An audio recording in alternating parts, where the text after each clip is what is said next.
Good morning. So this video accompanies our post for 4 tips to help in the classroom with learning and behaviors.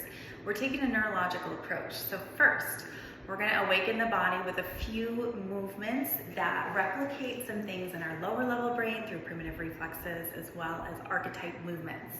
So the first one is our starfish. So we can have the kids stand, take right arm over left, take their right leg over their left. They can either do balance or they can put their foot to the ground. They're gonna take a nice little ball formation, flexing their head. Inhale here, and then exhale, step out, extend the arms, and lift up, extend the back. Take a breath.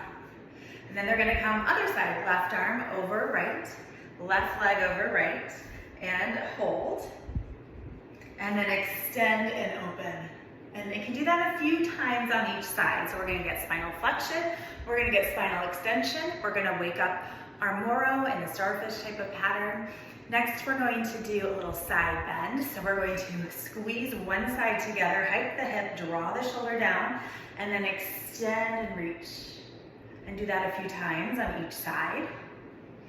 If you want to add in your breath, you're gonna exhale here, hold the nostril of the other side, so the same side nostril is extending here, and take a big breath in, which is gonna open that rib cage and give them more oxygen to their body, more movement in their spine. We're gonna do that on both sides. So that breath is just a little extra. Okay, so that also replicates a primitive reflex, our spinal galant. And finally, for just awakening the body with spinal movements, we're just gonna have a little bend in our knees, arms up at shoulder height, and we're going to rotate all the way towards one direction. Come back in center, pause, take a breath in, and then exhale as you rotate all the way the other direction, keeping our hips and our legs pointed forward so that we're getting good rotation through our upper back too, and that's gonna give your child the awakening to start learning. Next, we're going to connect the hemispheres. So we're thinking right and left need to connect in order for all this learning to happen on both sides and to have the best potential. So of course, all of us know, most of us know this cross march pattern. It's a great pattern to use. Kids get used to it pretty quickly. You can add in a metronome beat to see if they can stay on target. You can also add in walking forwards. You can have them walk backwards to make it a little different. You can have them just touching.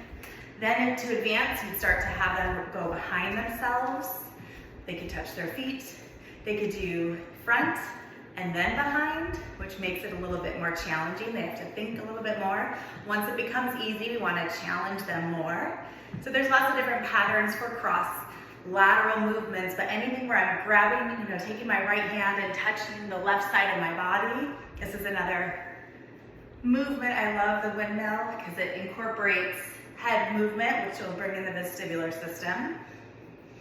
Any of those are going to help connect the right and the left sides. Next, we're going to activate our brain using our sensory systems. So we're going to focus on the fingers. The fingers have so much sensory input to the brain and to the body. So we're going to awaken it up by having the kids rub their fingers, each one individually. They're gonna do little circles, little massages along the entire finger, and then they'll pull off, giving their finger a little bit of joint distraction. So we're targeting different tactile systems in our body, some distraction of the joints, some deep pressure, maybe some fine touch. And they're gonna do this across their entire hands, rub them together, and then they can do some isolated finger tapping. They can do this while they're doing numbers, 2, 4, 6, 8, whatever they're working on. If it's spelling, let's say the word outside, O-U-T-S-I-D-E.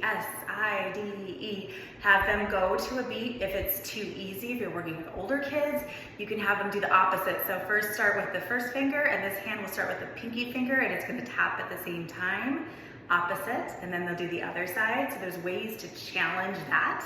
So our fingers give so much input to our sensory system and wake up the brain and the cortex. It's really important.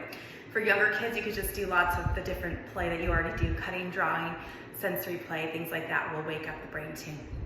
Finally, we're gonna support 2 sensory systems, the eyes and the ears, that are super important for learning, obviously.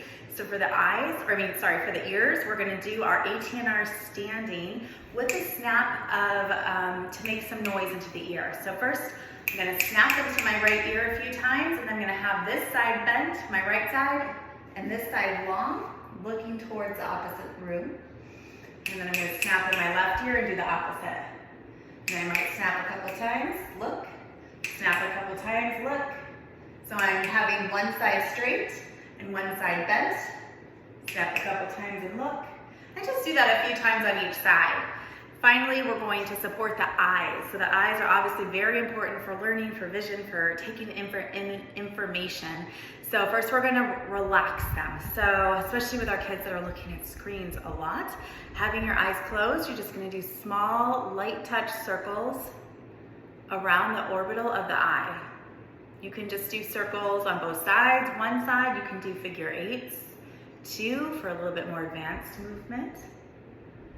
Next, we're gonna have the kids looking towards an object in front of them, doing some basic horizontal tracking, back and forth, keeping the head still.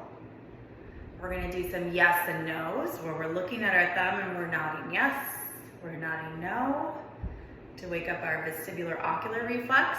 And finally, we're gonna do some convergence and divergence. So bringing the thumb all the way into the nose, trying to get one thumb, and then bringing that finger all the way out into divergence. And just try a few reps of each just to wake up the body so that the body and the brain and everything is connected and ready to learn and have a better day at school. I hope these tips helped. Let me know how it goes. Thank you.